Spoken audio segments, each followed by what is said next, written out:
अयोध्या राम मंदिर मीरबाकी के मस्जिद बनाने के 330 साल बाद 1858 में परिसर में हवन पूजन करने को लेकर एक एफआईआर हुई। वहीं 1885 में पहली बार मामला अदालत में पहुंचा। 134 साल तक चली कानूनी लड़ाई 9 नवंबर 2019 को सर्वोच्च न्यायालय के फैसले से खत्म हुई। भगवान राम की नगरी अयोध्या में 22 जनवरी 2024 को श्री राम मंदिर में रामलला की प्राण प्रतिष्ठा होगी। इस अवसर को खास बनाने के लिए व्यापक तैयारियां की जा रही हैं। मंदिर के उद्घाटन के साथ ही अयोध्या में बना राम मंदिर भारत समेत दुनिया भर में फैले हिंदुओं के लिए आस्था का बड़ा केंद्र बनकर उभरेगा। आज जो भव्य राम मंदिर आकर ले रहा है, उसके पीछे दशकों तक चली लंबी कानूनी लड़ाई है। अयोध्या में राम मंदिर निर्माण का सफर काफी चुनौतियों भरा रहा है। बाबरी विवाद, अदालतों में चली लंबी लड़ाई और फिर शीर्ष अदालत के फैसले के बाद मंदिर का निर्माण शुरू होना। अब देशवासियों को इंतजार है तो 22 जनवरी 2024 का। आइए अब आपको इतिहास में लेकर चलते हैं। किस्सा 1526 से शुरू होता है। ये वो साल था जब मुगल शासक बाबर भारत आया। 2 साल बाद बाबर के सूबेदार मीरबाकी ने अयोध्या में एक मस्जिद बनवाई। यह मस्जिद उसी जगह बनी जहां भगवान राम का जन्म हुआ था। बाबर के सम्मान में मीरबाकी ने इस मस्जिद का नाम बाबरी मस्जिद दिया।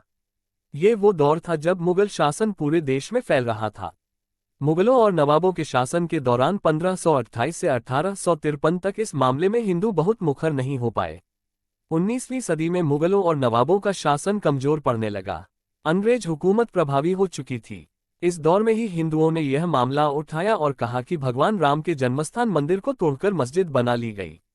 इसके बाद से रामलला के जन्मस्थल को वापस पाने की लड़ाई शुरू हुई। बाबरी मस्जिद बनने के 330 साल बाद शुरू हुई पहली एफआईआर। मीरबाकी के मस्जिद बनाने के 330 साल बाद 1858 में लड़ाई कानूनी हो गई, जब पहली बार परिसर में हवन पूजन करने पर एक एफआईआर हुई। अयोध्या रिविजिटेड किताब के मुताबिक 1 दिसंबर 1858 को अवध के थानेदार शीतल दुबे ने अपनी रिपोर्ट में बताया कि परिसर में चबूतरा बना है। ये पहला कानूनी दस्तावेज है जिसमें परिसर के अंदर राम के प्रतीक होने के प्रमाण हैं। इसके बाद तारों की एक बाड़ खड़ी कर विवादित भूमि के आंतरिक और बाहरी परिसर में मुस्लिमों और हिंदुओं को अलग अलग पूजा और नमाज की इजाजत दी गई। जब अदालत पहुंची राम के लिए पक्के घर की बात। 1858 में हुई घटना के 27 साल बाद 1885 में राम जन्मभूमि के लिए लड़ाई अदालत पहुंची। जब निर्मोही अखाड़े के मनहत रघुबर दास ने फैजाबाद के न्यायालय में स्वामित्व को लेकर दीवानी मुकदमा दायर किया। दास ने बाबरी ढांचे के बाहरी आंगन में स्थित राम चबूतरे पर बने अस्थायी मंदिर को पक्का बनाने और छत डालने की मांग की। जज ने फैसला सुनाया कि वहां हिंदुओं को पूजा अर्चना का अधिकार है, लेकिन वे जिलाधिकारी के फैसले के खिलाफ मंदिर को पक्का बनाने और छत डालने की अनुमति नहीं दे सकते। आजादी के बाद तेज हुई मुहिम।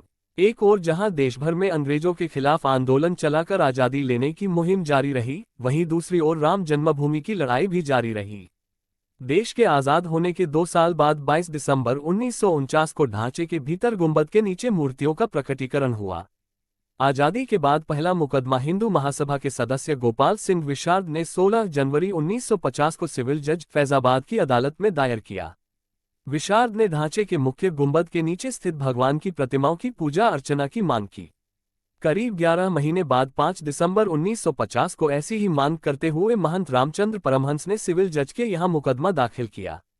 मुकदमे में दूसरे पक्ष को संबंधित स्थल पर पूजा अर्चना में बाधा डालने से रोकने की मांग रखी गई। 3 मार्च 1951 को गोपाल सिंह विशारद मामले में न्यायालय ने मुस्लिम पक्ष को पूजा अर्चना में बाधा न डालने की हिदायत दी। ऐसा ही आदेश परमहंस की तरफ से दायर मुकदमे में भी दिया गया। निर्मोही अखाड़े ने मांगी पूजा अर्चना की अनुमति। 17 दिसंबर 1959 को रामानंद संप्रदाय की तरफ से निर्मोही अखाड़े के 6 व्यक्तियों ने मुकदमा दायर कर इस स्थान पर अपना दावा ठोका। साथ ही मांग रखी कि रिसीवर प्रियदत्त राम को हटाकर उन्हें पूजा अर्चना की अनुमति दी जाए। यह उनका अधिकार है। मुकदमों की कड़ी में एक और मुकदमा 18 दिसंबर 1961 को दर्ज किया गया। ये मुकदमा उत्तर प्रदेश के केंद्रीय सुन्नी वक्फ बोर्ड ने दायर किया। कहा कि यह जगह मुसलमानों की है, ढांचे को हिंदुओं से लेकर मुसलमानों को दे दिया जाए, ढांचे के अंदर से मूर्तियां हटा दी जाएं। ये मामले न्यायालय में चलते रहे। फैसलों की बात करें उससे पहले रामकाज के लिए हुए कुछ और आंदोलनों की तरफ चलते हैं। राम, कृष्ण और शिव के स्थलों पर मस्जिदों के निर्माण के खिलाफ अभियान। बात 1982 की है। ये वो साल था जब विश्व हिंदू परिषद ने राम, कृष्ण और शिव के स्थलों पर मस्जिदों के निर्माण को साजिश करार दिया और इनकी मुक्ति के लिए अभियान चलाने का ऐलान किया। 2 साल बाद 8 अप्रैल 1984 को दिल्ली में संत महात्माओं, हिंदू नेताओं ने अयोध्या के श्रीराम जन्मभूमि स्थल की मुक्ति और ताला खुलवाने को आंदोलन का फैसला किया। जनवरी 1989 में प्रयाग में कुंभ मेले के दौरान मंदिर निर्माण के लिए गांव-गांव शिला पूजन कराने का फैसला हुआ। साथ ही 9 नवंबर 1989 को श्रीराम जन्मभूमि स्थल पर मंदिर के शिलान्यास की घोषणा की गई। काफी विवाद और खींचतान के बाद तत्कालीन प्रधानमंत्री राजीव गांधी ने शिलान्यास की इजाजत दे दी। बिहार निवासी कामेश्वर चौपाल से शिलान्यास कराया गया। लाल कृष्ण आडवाणी की रथ यात्रा में नरेंद्र मोदी फोटो narendramodi.in। आडवाणी की रथ यात्रा ने आंदोलन को दी धार। आंदोलन तेज हो रहा था। इस बीच लाल कृष्ण आडवाणी रथ यात्रा लेकर निकले।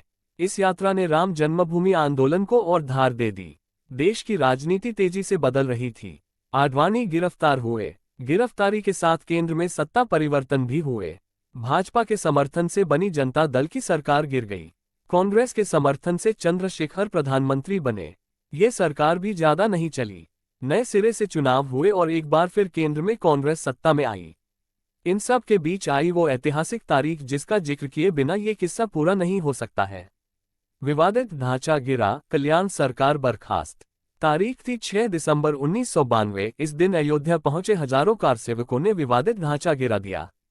इसकी जगह इसी दिन शाम को अस्थायी मंदिर बनाकर पूजा अर्चना शुरू कर दी।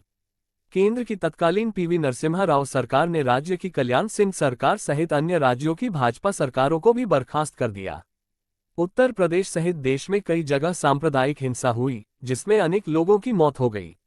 अयोध्या श्रीराम जन्मभूमि थाना में ढांचा ध्वंस मामले में भाजपा के कई नेताओं समेत हजारों लोगों पर मुकदमा दर्ज कर दिया गया। इसके साथ ही रामकाज की कानूनी लड़ाई में मुकदमों की संख्या में और इजाफा होने लगा। जब कोर्ट में लगी याचिका में कहा गया भगवान भूखे हैं, राम भोग की अनुमति दी जाए।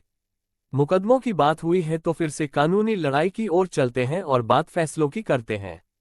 एक फैसला 1 फरवरी 1986 को आया जब फैजाबाद के जिला न्यायाधीश के.एम. पांडेय ने स्थानीय अधिवक्ता उमेश पांडेय की अर्जी पर इस स्थल का ताला खोलने का आदेश दे दिया। फैसले के खिलाफ इलाहाबाद उच्च न्यायालय की लखनऊ खंडपीठ में दायर अपील खारिज हो गई। बाबरी ढहाए जाने के 2 दिन बाद 8 दिसंबर 1992 को अयोध्या में कर्फ्यू लगा था। वकील हरिशंकर जैन ने उच्च न्यायालय की लखनऊ खंडपीठ में गुहार लगाई कि भगवान भूखे हैं, राम भोग की अनुमति दी जाए। करीब 25 दिन बाद 1 जनवरी 1993 को न्यायाधीश हरिनाथ तिलहरी ने दर्शन पूजन की अनुमति दे दी। 7 जनवरी 1993 को केंद्र सरकार ने ढांचे वाले स्थान और कल्याण सिंह सरकार द्वारा न्यास को दी गई भूमि सहित यहां पर कुल 67 एकड़ भूमि का अधिग्रहण कर लिया। हाईकोर्ट में शुरू हुई मालिकाना हक पर सुनवाई। अप्रैल 2002 में उच्च न्यायालय की लखनऊ खंडपीठ ने विवादित स्थल का मालिकाना हक तय करने के लिए सुनवाई शुरू हुई। उच्च न्यायालय ने 5 मार्च 2003 को भारतीय पुरातत्व सर्वेक्षण को संबंधित स्थल पर खुदाई का निर्देश दिया। 22 अगस्त 2003 को भारतीय पुरातत्व सर्वेक्षण ने न्यायालय को रिपोर्ट सौंपी। इसमें संबंधित स्थल पर जमीन के नीचे एक विशाल हिंदू धार्मिक ढांचा मंदिर होने की बात कही गई। इलाहाबाद उच्च न्यायालय ने दिया ऐतिहासिक फैसला। 30 सितंबर 2010 को इलाहाबाद उच्च न्यायालय ने इस स्थल को तीनों पक्षों श्रीराम लला विराजमान, निर्मोही अखाड़ा और सुन्नी सेंट्रल वक्फ बोर्ड में बराबर बराबर बांटने का आदेश दिया। न्यायाधीशों ने बीच वाले गुंबद के नीचे जहां मूर्तियां थीं उसे जन्मस्थान माना। इसके बाद मामला सर्वोच्च न्यायालय पहुंचा। 21 मार्च 2017 को सर्वोच्च न्यायालय ने मध्यस्थता से मामले सुलझाने की पेशकश की। ये भी कहा कि दोनों पक्ष राजी हों तो वह भी इसके लिए तैयार है। राम मंदिर की कानूनी लड़ाई। सुप्रीम फैसले ने साफ किया मंदिर निर्माण का रास्ता। 6 अगस्त 2019 को सर्वोच्च न्यायालय ने प्रतिदिन सुनवाई शुरू की। 16 अक्टूबर 2019 को सर्वोच्च न्यायालय में सुनवाई पूरी हुआ और कोर्ट ने फैसला सुरक्षित रख लिया। इससे पहले 40 दिन तक लगातार सुप्रीम कोर्ट में सुनवाई हुई। 9 नवंबर 2019 को 134 साल से चली आ रही लड़ाई में अब वक्त था अंतिम फैसले का। 9 नवंबर 2019 को सर्वोच्च न्यायालय ने संबंधित स्थल को श्रीराम जन्मभूमि माना और 2.77 एकड़ भूमि रामलला के स्वामित्व की मानी। वहीं निर्मोही अखाड़ा और सुन्नी वक्फ बोर्ड के दावों को खारिज कर दिया गया। इसके साथ ही कोर्ट ने निर्देश दिया कि मंदिर निर्माण के लिए केंद्र सरकार 3 महीने में ट्रस्ट बनाए और ट्रस्ट निर्मोही अखाड़े के एक प्रतिनिधि को शामिल करे। इसके अलावा ये भी आदेश दिया कि उत्तर प्रदेश की सरकार मुस्लिम पक्ष को वैकल्पिक रूप से मस्जिद बनाने के लिए 5 एकड़ भूमि किसी उपयुक्त स्थान पर उपलब्ध कराए। राम मंदिर प्राण प्रतिष्ठा 2020 में आधारशिला, अब प्राण प्रतिष्ठा की बारी। इसी के साथ दशकों से चली आ रही लंबी कानूनी लड़ाई समाप्त हो गई। अब बारी थी निर्माण की। 5 फरवरी 2020 को प्रधानमंत्री नरेंद्र मोदी ने अयोध्या में मंदिर निर्माण के लिए राम जन्मभूमि तीर्थ क्षेत्र ट्रस्ट की घोषणा की। ठीक 6 महीने बाद 5 अगस्त 2020 को अयोध्या में राम मंदिर की आधारशिला रखी गई, जिसमें पीएम मोदी शामिल हुए। अब 22 जनवरी 2024 को मंदिर में भगवान राम की प्राण प्रतिष्ठा होगी, जिसके बाद मंदिर लोगों के लिए खुल जाएगा। अपनी प्रतिक्रिया व्यक्त करें।